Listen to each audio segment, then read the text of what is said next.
త్యాగరాజరెడ్డి లలితమ్మల ప్రతిబింబమా, కుమారన్న రామన్నల చెల్లిలివై ప్రాణమా, సమతా మమతలకు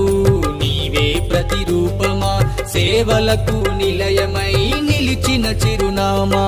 పదుగురి మేలును తలచిన రోజమ్మా హృదయము, ప్రతిఫలమాశించక చేసినావు సాయము, మరో మదర్ తెరిసాగా కీర్తినెంతో పొందినవు, సేవకు చెరగని సంతకమై పేరును గాంచినవు, జన్మదిన శుభాకాంక్షలు రోజమ్మా, కలకాలం మీరు వర్ధిల్లాలమ్మా.